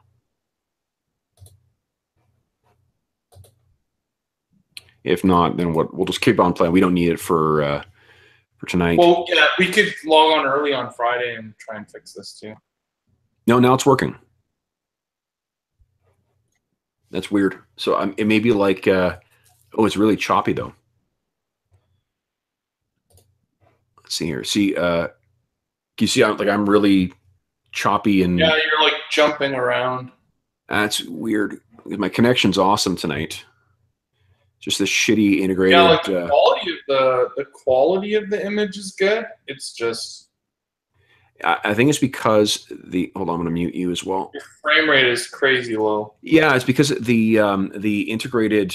I don't know if it's just for tonight too, because that's weird. Because this is a problem we did not have before, right? That's not good because I don't want it to be like this for Friday. Well, for any of our sessions going forward. It's the shitty integrated Flash program that they have for, or it's not Flash, it's Java program they have to capture the audio and video. Yeah. Let me see if I can turn off. If I turn off the audio on this, does that help with? I want to broadcast to others video only. I want to receive from others video only. Reconnect. There we go. No, it's still really choppy. Jesus. Well, whatever. We'll deal with this on Friday. Let me turn my camera back on here and see what happens. And I'm gonna stop sharing. Okay, I'm back, and now this weird. Video is great. Is just as bad. Oh, you know what? I think I did is I fucked up because I turned this my camera off. I switched it to a different camera and then switched it back to this one. So I bet you it's trying to catch up with the stream. Shit, wish I hadn't done that. On the plus side, the video in both of them seems to be working right now. So that seems to be working fine. What is oh, I have a bunch of face accessories I can access too. All right, well, I'm going to be really choppy in this for the session, and I think that the reason is actually I'm just going to log out of Roll20. I don't even need to be in there. I think the reason is because I switched my cameras when I was fucking around with the things. So you're just going to see me being, for those at home, I apologize for looking like a, mannequin operated by someone who's having a spasm. But such is the way it goes. It's really trippy, actually, for me, because your mouth does not at all line up with anything. Yeah. Well, it's weird because it's it's going to work otherwise. It's just that I should not have switched inputs. It's like maybe a frame per second. Yeah, like maybe it'll catch up with time here. That was so dumb of me. All right. Well, so we know the fix. If we have the problem, I'll just turn my camera off on the Google Plus call and then turn it back on again. God, is this irritating? Like, I hate seeing myself like this too. I mean, if you want to, it's up to you. If you want, we can stop here. Or if you have more planned, we can keep going. Oh, no. Like, it's my video is not going to, as long as you're hearing me in real time, I'm not fussed with how stupid my video looks. We still have 40 minutes left in our session. I'd like to get some more done in here because we're flash forwarding now to 4 months later. Yeah, I just gotta be careful what faces I make because I keep freezing in goddamn ridiculous faces. Yeah, exactly. Okay, so where we pick up is 4 months later. As I said, I'm going to turn my camera and turn the camera off. Let's see if this makes a difference that if I turn it back on again. Hello, there we go. Is that closer? That's on. That's better. Nice. I just needed to get a chance to catch its breath. Another thing we learned tonight. So there we go. Yeah. Fucking cameras. That was gonna like stress my brain out to watch that. No, not for those at home. That explains the 1 point stability loss then. Okay, so because this is 4 months later, you have had enough time to heal, to regain your stability, and to to gain all your pool points back. And I will give you. Is there a button that does that? I do not think there is. I think you have to put it back to the you basically pick one column to be the ones you spend, and then you have to reset it. You also it's better. It's a sheet that's better than nothing. But I'm not a fan of the Did no one notice that you can't put 2 digits in there? Like it's like that they don't fit. Yeah. No, it's again, it's certainly better than nothing. But it's just kind of thing that when you took a look at it, how would you not see that? Oh, this doesn't actually fit. Maybe I should make those little boxes a little bigger. But I should learn how to make these sheets. I don't think that's that hard. It probably isn't. You probably, between you, Steve got some. I heard from Steve today, and I think I'm seeing him next weekend. Oh, cool. He's still really under the weather, but I'm seeing him for gaming stuff next weekend. So hopefully we'll see him back on the channel again sometime soon. I think he's just really not well right now. Okay, so where would we find Harry 4 months later in hiding? Where's his sort of? It doesn't necessarily need to be his safety, that family cabin he has. It can be anywhere you think. But where would he go to sort of, lay low? It may be the cabin, actually. I was fine with that.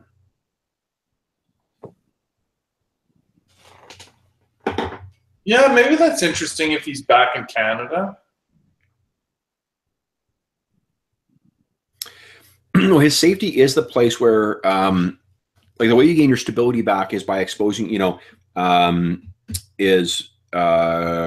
looking or whatever at your symbol, meeting with your solace, or speaking to your interacting, I should say, with your solace, or going to your safety. Right. I think actually, but I don't think he would have left Europe. I think that he thinks of the cabin that he has in the family cabin in Canada as like where he's going to retire to one day. He wouldn't want to try. He wouldn't want to risk it or burn it at this point. Okay. So especially if he just learned that the CIA is after him, he wouldn't necessarily go there. So, you know, maybe somewhere. Well, I'll give you a free tradecraft thing here. It is CIA tactics. That's correct. And yeah, but that means that it's someone trained by the CIA, not necessarily the CIA itself. True. So, I think he would probably still be somewhere maybe in Eastern Europe or... Okay. Europe's an easier place to get lost in, I think. Okay. So where do you think he goes? How do people get in touch with him then? Does he have like a burner phone, or does he have like an online account that he accesses? Is there a specific address that he checks when people like will mail shit? An old shop or something like that? I think he's got like a handler, or, you know, a contact, someone that is lining the jobs up for him. Okay. Okay. And they would contact him. Yeah, probably with burner phones. Like he would, you know, buy a phone and text this handler, and then the handler would contact him with jobs. Okay. So I'm assuming he's sort of like living. We pick up seeing Harry now in like an open air market in some, you know, Eastern European city.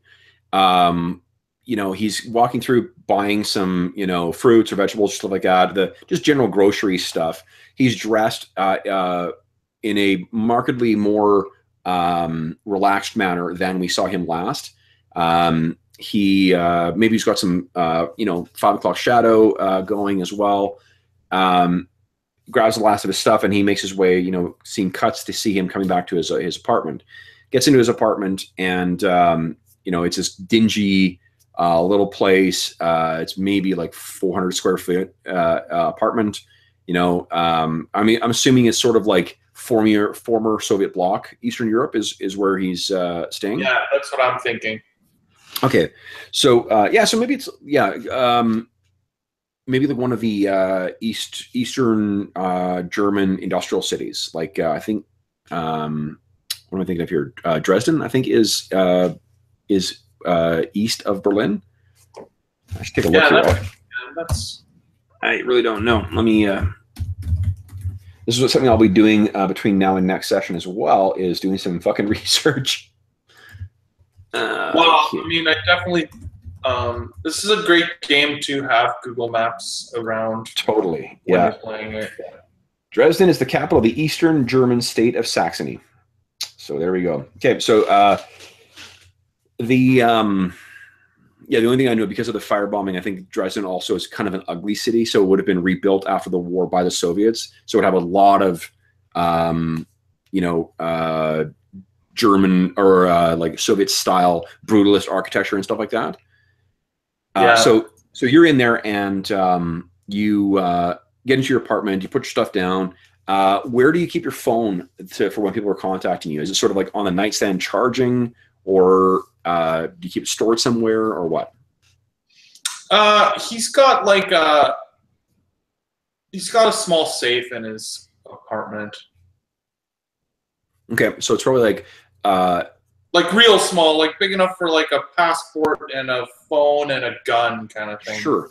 So you've got, I think it's probably like there's like a stack of books, and then there's like a blanket, and then there's a crappy old lamp sitting on top of the whatever's under the blanket, and what's actually under the blanket is your safe. Cool. And it's totally incongruent with the rest of the apartment. The rest of the decor is just crap. You throw it up, because you know, once a day you check the phone, I guess, regularly. And or like, you tell me, do you do that right when you get home, or is it sort of like right before bed, or what, first thing in the morning? Let's say this handler guy is yeah, he always leaves me a message in the morning. Great. Okay. So we see you, make a pretty meager dinner. You finish it off. So it's a marked contrast to what you saw before. We see you in a much more low key, low tempo kind of thing. You maybe read the paper in the evening and take a walk in the streets, maybe at night. You're wearing a hoodie and whatever else, so you're pretty inconspicuous. And then you wake up in the morning.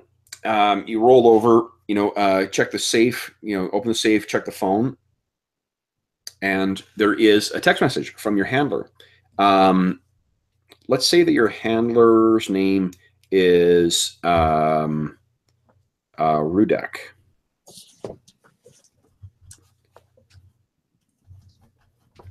Okay, so the message I from literally know nothing about this person.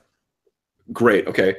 So the only message, what he does is basically he'll send you a 2-word, effectively, text, a city and a price. And what this one says is Paris, and it's a good chunk of change. And a question mark. So I always just text him back the thumbs up or the thumbs down emoji. And so I send him the thumbs up emoji, and I send it with the day that I will arrive in Paris. Okay. In this case, I'll just say like 2 days. Like if it's Wednesday, I'll say Friday. Or Okay. He replies with an address in Paris for where to meet him. Okay. Or not. It wouldn't be him. It would be where to pick up the information. Client. Yeah. Well, it's actually going to be a hotel. You'll check into a hotel. There will be a package waiting for you, and that will have all the information you need in it. Okay. So as soon as that is made, I immediately destroy the phone. Okay. So yeah, done. Okay, I'm actually looking at packing. I'm seeing pictures of Dresden. Dresden is much prettier than what I have described it as being. So, geez, my apologies to any German viewers who may be viewing this. Please kindly save your hate comments in my racist interpretation of what Dresden might look like now. Anyway, you break your phone, and yeah, so the scene cuts, and we sort of see the white lettering Paris, France, go across the bottom of the screen. And you're pulling up in a hotel. Now, this is not a dive of a hotel, but it's certainly not a like crazy high-end place either. It's the kind of low-key place that I think it sounds like you like staying. Yeah. So you're checking in, and the gentleman behind the front desk says that, "Oh, monsieur, we have a package waiting for you as well." My French accent sounds like Pepe Le Pew, but will not stop me from doing it. He takes the package and goes back to his room to look at it. So you get the package and go back to the room. So when you check in, you toss this fairly thick, manila envelope down on the bed. And what's your sort of routine when you go into a hotel room? Like, is there something just because how paranoid your guy is? I'm just wondering. Yeah, like I think he would sweep the room, looking for bugs, checking for spy holes, like any cracks that someone could be peering through. He checks the balcony or anything like that for a possible escape route. He's actually so paranoid he might actually not just look at the balcony and make sure there's an escape route, but literally jump down from the balcony and see if he can, actually test it. Yeah. You actually have a point in electronic surveillance. So if you want to bring a bug detector or a bug sweeper, you could have done that. Yeah, for sure. He makes sure that the room, no one saw him coming, essentially. Okay. Okay. Then you Yeah, you give us a quick look of the room. There is nothing. You're not. You don't pick up any, and I'm not going to. For the next 2 sessions, I will not be. If there is an opportunity to make a spend for an investigative ability, I'll let you know. Okay. Okay. So just because that way we're getting used to, and there is not an opportunity here to spend. Okay. So what are you? Yeah. What are you going to do next then? I think he goes in the bathroom. He closes the door and he begins looking through the manila folder, and sort of once he's committed it to memory, he would turn the shower on and like basically burn the information that his contact has left for him. Okay. It is a pretty thick folder, and some of that's going to be electronic stuff. Okay, well, it depends what's in there, I guess. Yeah. Okay. One sec here. That would be his normal routine, because he's normally expecting like 1 or 2 pictures of the person he's meeting, a name, and like a brief blurb, little history of what kind of business they're in that makes them think that they're under surveillance. Okay. It's actually a different task this time. Right. So that's what I'm saying. Like that's just his normal protocol would be to look at the pictures of the person, commit them to memory, and burn it. Okay. So this package is probably a little, it's a little larger than what you're used to. What's in here, and this reflects the pay. The pay is larger than what you were used to as well. What's the gist of what you find in there is that there is basically like not an art historian, but like a historian, an Italian historian named Piero Bianchi, who specializes in like Renaissance era translations. So it's if you're not aware, the Renaissance literally means rebirth. The Renaissance was a time when not only like there was a flowering of art and whatever else too, but a good chunk of that was them embracing the classics, which were, I mean, they had been, people had been aware of them since, contact with the Muslim world, right? I mean, the Crusades was a big help with this as well. But a lot of the classical works of the Roman period, Roman, and then the Roman translation, Latin translations of Greek texts were lost for a long period in Europe. The Renaissance was when they really embraced that stuff and tried to adopt it again, including like reinventing Latin and creating modern translations of older works. This is a guy who sort of specializes in that sort of area when there's older translations of Renaissance classical works during the Renaissance. The value in that stuff, just so this is just a general knowledge thing, is that sometimes that's the only copies we've got now between the 15th century and the start of the Reformation in the 17th century. Some of those texts were just lost, like the classical versions were lost. So all we've got is translations of these other translations. The reason that so this guy is what you've learned is that this guy, Mr. Bianchi or Professor Bianchi, is being flown in from Italy. He is a professor who works there, specializes in this stuff, and he is what they tell you in the information is. Well, actually, let me think here. Would they give it to you, or would you? No, I think all they're going to give you is that they want you to track this guy and find where he's going and then report back. Okay. Okay. So now, being the nosy and suspicious guy that you are, this is where you could use your investigative abilities to try and learn more about him. So, for instance, if you want to know whether this guy's got some kind of reputation or whatnot, I'll let you make a streetwise spend. You can maybe access some friends that you know or whatever in the seedier side to see whether this guy, is someone on the up and up, or whether there's something fishy going on. It's weird that they're getting you to track a guy who's an art historian, right? Or he's not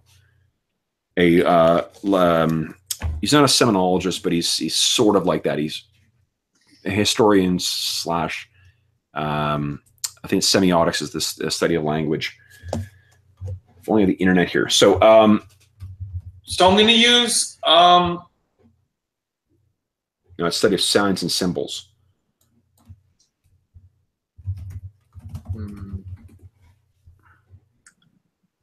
Let's see here. Yeah, I have 1 point of streetwise. I have 2 points of research. Like, research would just let me do like actual straight up research about like who this guy is, his career, like that kind of thing.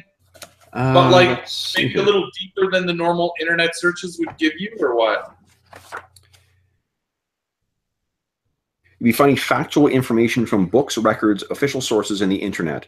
So you would find out things like his publications, his education, where he's worked, where he's taught, who he studied under, any information that would be available in a database or an archive somewhere. That's what research will get you. Okay.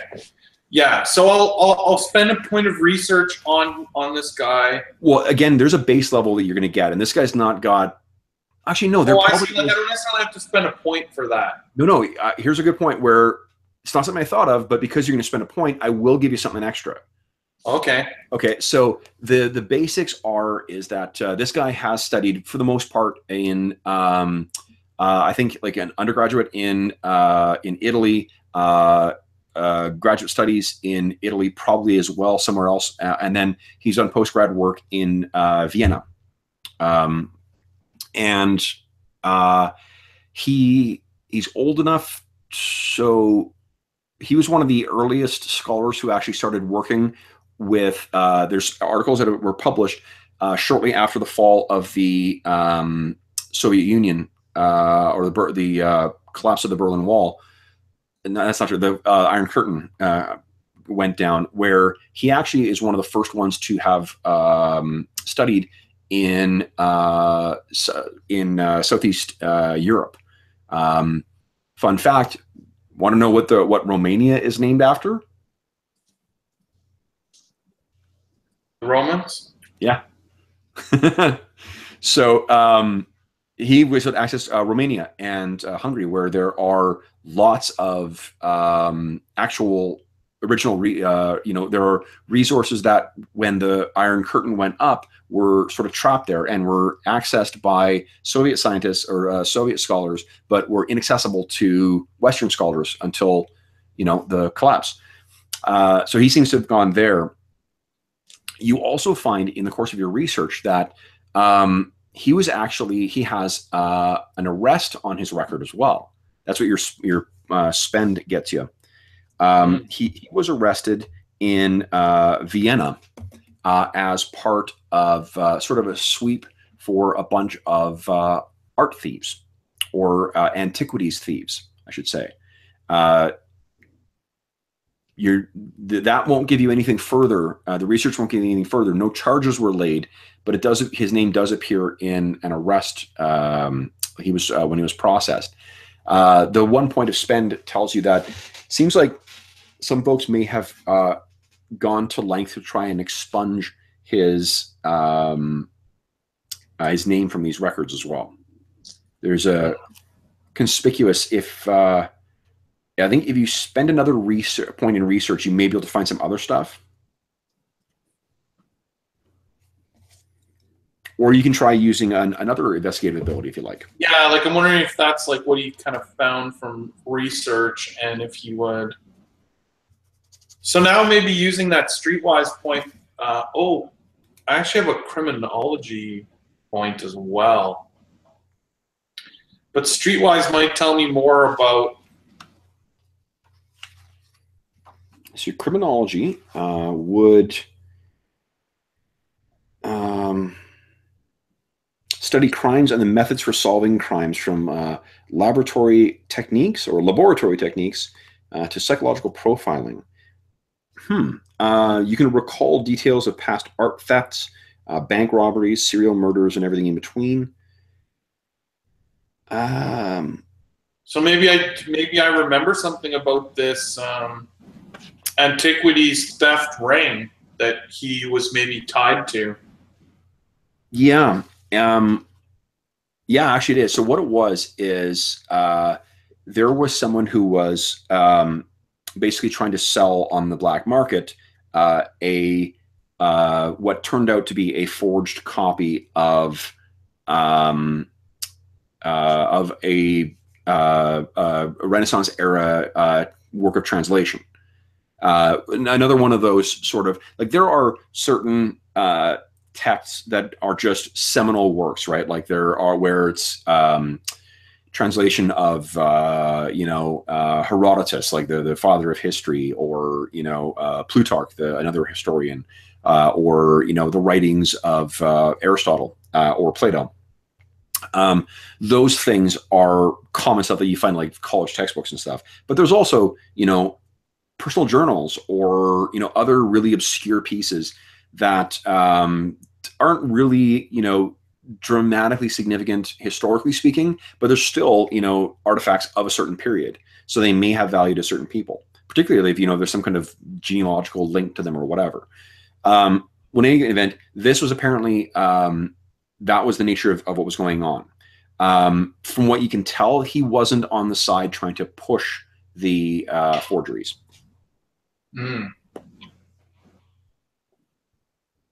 It may have just been a little bit of it. Trying to buy them.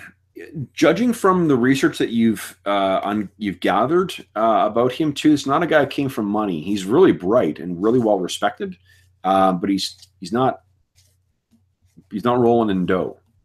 Right. Okay. And from the looks of my research, he's currently working for a university in Italy, or what? Yeah, he teaches at a university somewhere in Italy. Probably somewhere in Florence or Venice, or like an associate school with a school in Rome.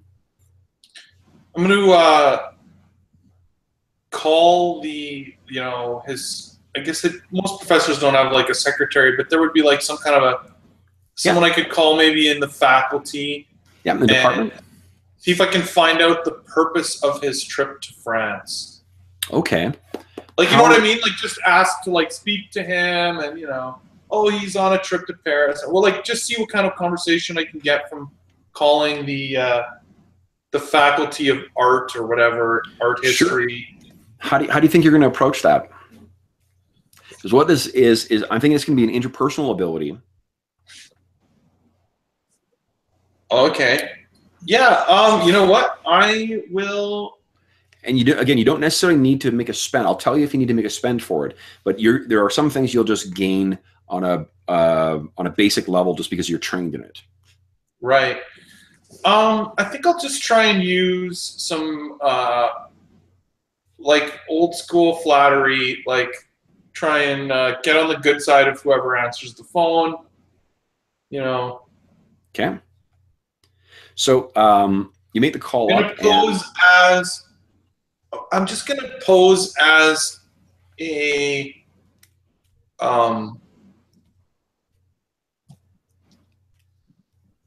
student from a nearby other university who my professor recommended that I call and speak to Professor Bianche about my current project because they're friends and he would have some insight for me. So you have still 4 more languages that we have not filled in. We got you. You speak Russian. You speak English. Do you want to pick Italian as one of your other languages, or? Yeah, I think Italian's a pretty good one. Okay, so we know that you speak Italian as well. Okay, so the phone rings up. A woman answers the phone, and it's the department of history and whatever her university is. Right. Oh, hello, pretend it's in Italian. I won't Yeah. pretend to try. Hello. Yeah, because I was like, it's not ciao, it's not arrivederci. I can't remember what hello is in. Buongiorno is I think hello in Italian. You know, my name is Giorgio, and I'm calling from the, you know, art university in Madrid or wherever, I don't know, somewhere. Okay. My Professor Antonio asked me to speak to Professor Bianchi about my Renaissance project that I'm working on. Would he be available to take a call? She, the lady in the end says, "No, I'm sorry. I'm sorry. He is the professor is." She says, "Well, one moment," and she checks. She's off the phone for a moment. She comes back and she says, "I'm sorry. Professor Bianchi is gone for 2 days, but he will be back though. Yeah, can he? Is it urgent or?" Well, the paper is due after the weekend, so I was hoping to get in contact with him. Has he gone far? Is he reachable? Well, he normally checks his email. You can reach him. Do you have his university account? If not, she'll give it to you. I don't have it. So she'll give it to you. Yeah.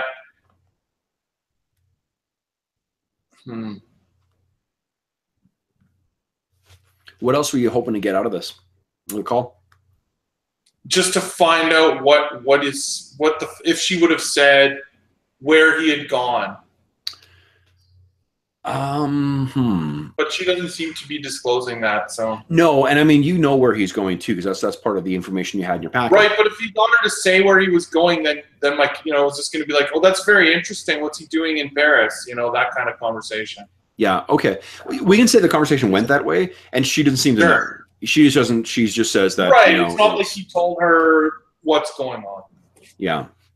But I do have his email address now, so I might be able to do some digital intrusion or whatever it's called. Yeah.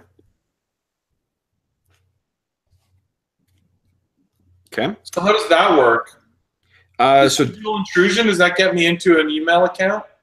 Digital intrusion is an active thing. What I think you're looking for is data recovery. No, it's either electronic surveillance or it is data recovery. Give me a sec here. I'll take a look. Oh, like you don't use general abilities for these kind of investigative things at all? Well, you can, like if you're going to infiltrate somewhere and hack a computer, but I mean, I'm not sure that, like first off, I don't think you've got the gear to hack a computer right now. So you would need to go and find that probably from one of your contacts. And what is your digital intrusion is only a 4. So,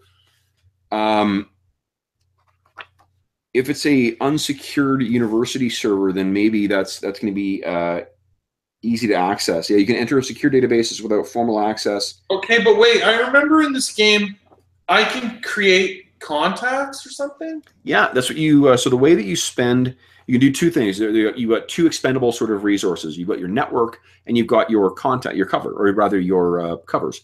Covers is like fake identities that you've created. Yeah. You dump points into them and you use them to, you know, as part of your tests. Your contacts is you put a certain amount of points into them, and then that becomes the points that you can draw from to make their skill rolls. You can maintain them, or you can like, I'm trying to think here. Because we're playing solo mode, those will refresh every session. So you can use. So like I could take 3 of my network points and say that I have some hacker buddy who lives in the Ukraine, and I could contact him and see what he can get from this email address. Absolutely. Although your 3 points is worse than what you are, what you'd want to do is say, you know what? I'm going to put 8 points into it. So he's awesome, and he's got a cherry in what is it? Digital intrusion. Okay, so basically I can't. Those network points. So wait, how many? I have 15 network points. You do, but in solo mode, hold on, they refresh much faster though. Okay, but so, oh, I see. So, but if I use them, like I could put lots in there. Oh Like yeah, you said, like I would go down to 7 left.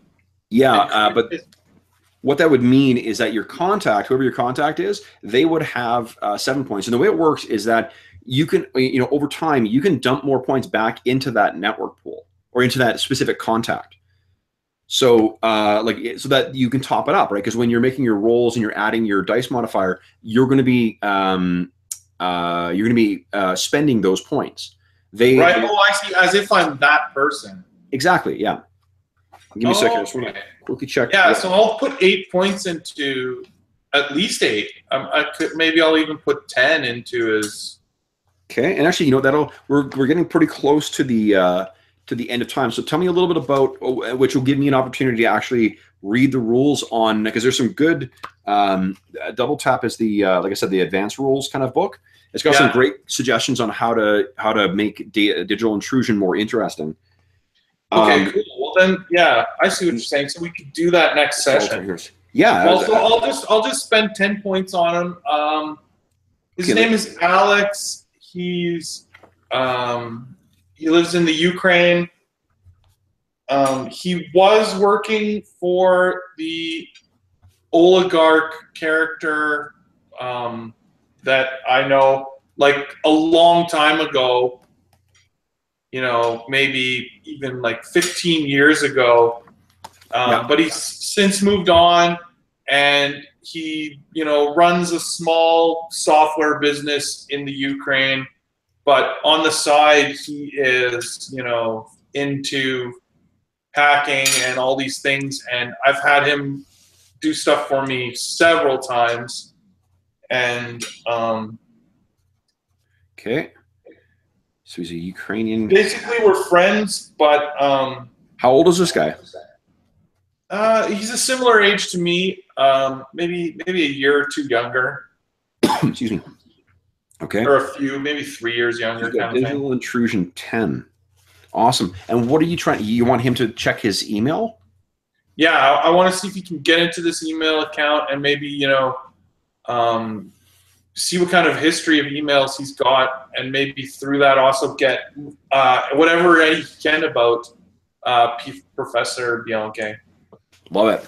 Awesome. Well, that gives me that gives me some fucking great stuff to work with between now and the next session then. Cool. And then I don't have a cliffhanger to end on, unfortunately. No, that's okay. But I think that's that's a great. Well, that is kind of a good cliffhanger. I mean, maybe even it just ends with it's the start of the callback, and he phones me and he's like, "You won't believe what I found," or something. Yeah. Well, I think we're gonna. Yeah. Not necessarily that it's going to be something amazing storyline or whatever, and like, oh no, there's you down that path, but there's shit to be learned in this. So that's going to be great, and I think this will work great. So the way that we'll do the refreshes of what I was looking up is how network refreshes in solo mode, and what the way they say is it refreshes like any general ability, but I think that might be too fast. So I think what I might say is that it refreshes at the same rate as your investigative abilities, which is that at the each session you've got 15 points to work with to set up contacts, and if you don't exhaust those contacts persist beyond. Right. So we'll see how that works, and if it turns out that you just don't have enough general abilities, then we'll make a revision. We'll change that, but I think that'll work just fine. Okay, well that was awesome. So because we're playing 2-hour sessions every week, I'm going to give you 1 XP each session, and what that translates into, I believe, is just points. So let's see here. And in this game, a point is just a point, right? Like these experience points can be spent as build points to increase either investigative or general abilities. So you can feel free to at the end of each session, at the end of each session, you can also reassign 1 or 2 build points from one ability to another to justify it as skill atrophy. You can't translate from investigative into general, but you know, you can switch within. So I'm going to mark down 1 XP, and then you tell me where you want to spend that. If you want to spend it. To be honest, there's no reason to not spend them unless you're saving up for those special like gun abilities. Right. You know, although there are, I'll send you. I can't remember if you got a copy of Double Tap or not, but if not, I'll get that to you because it's got some really great expanded rules for a lot of the abilities. You know, I'm always all about spending experience on what my character did during that session. Totally. And I'm going to have to say that clearly I use shooting the most. Yep. So you want to put 1 point in that? Yeah. Nice. Your shooting is now a 9. Also, shooting seems to be one that can get used up quite a lot. So. And how about I record it properly? I just put that into your sense trouble. Okay. Bush League DM. All right, so you guys shooting 9. That's awesome, and I love that you're getting a point each session too. I think that's going to be a really good. The recommended rate is 2 per session, but sessions are assumed to be 4 hours. Right. So yeah, that was a lot of fucking fun. So yeah, I'm looking forward to. It gives me some good ideas for where we're going to go with the campaign. I had mentioned before that I was going to run an adventure or use an adventure that we'd used before, but I didn't think it'd be fun for you to play through the same fucking adventure again. So instead, I was like, all right, well, I want to have an action thing to get you used to how combat works and how, you know, those things go, but also I wanted to start off on an exciting, you know, or footing. Cool. Well, this is great. I'm really looking forward to next week. Next week, I will be much better prepared because I will go through this material. But that's great. Okay, cool. So for those listening at home, thanks so much for joining us for this first somewhat stumbling session of Night's Black Agents. I think by session 2, we will be much better equipped, and by we, I mean me, for running the game properly. And we will have hopefully fewer technical hiccups with it. But yeah, if you have, as always, any questions, comments, or concerns regarding the tonight's session, leave a comment in the section below, and I will endeavor to reply as soon as I can. Otherwise, we hope to see you again next week for session 2 of Night's Black Agents.